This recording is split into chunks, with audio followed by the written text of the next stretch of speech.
தெரியாத பொண்ணு எப்படி கல்யாணம் பண்ணிக்க முடியும்? தெரியாத பொண்ணு எப்படி வாழ்க்கை துணைவியை ஏற்றுக்க முடியும்? தெரியாத பொண்ணு கூட எப்படி வாழ முடியும்? அவள் யாரு? அவள் கருப்பா சிவப்பா? அட நீ ஃபோட்டோ காமிச்சிட்ட, அதுக்கு மேலே நான் பார்த்துட்டேன். அவள் குணம் என்ன? அவள் குணம் நல்ல குணமா நல்ல குணம் இல்லையா? எனக்கு அட்ஜஸ்ட் பண்ணக்கூடிய பர்சனாலிட்டியா?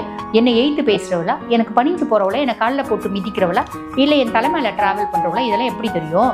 அப்படிலாம் நான் பண்ணிக்க மாட்டேன் அப்படின்னு கொஞ்சம் அட்டமெண்ட்டாக பேசக்கூடியவங்க துலாம் அப்படின்னு சொல்லலாம்.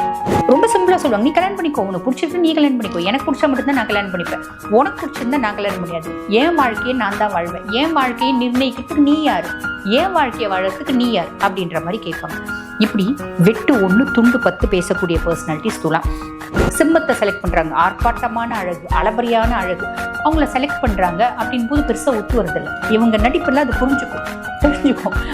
நீ இந்த மாதிரி கேப் மாதிரி தனெல்லாம் பண்ணாத, இந்த மாதிரி டாக்டிக்ஸ்லாம் சீப் டாக்டிக்ஸ்லாம் என்கிட்ட யூஸ் பண்ணாத அப்படின்ற மாதிரி டேரக்டா பேசிடும் சிம்மம். புரியுதுங்களா? ஸோ அதனால பெரிய லெவலில் ஒத்து வர்றதில்லை அப்படின்னு சொல்லலாம். மற்ற ராசிகள் பெருசாக யோசிக்கணும் அப்படின்றது அவசியமே இல்லை. துலாம் பர்சனாலிட்டிஸை கல்யாணம் பண்ணிக்கிறதுக்கு ரொம்பவே கொடுத்து வச்சுக்கணும். என்ன துலாம் கிட்ட ஒரு கெட்ட பழக்கம் உண்டு.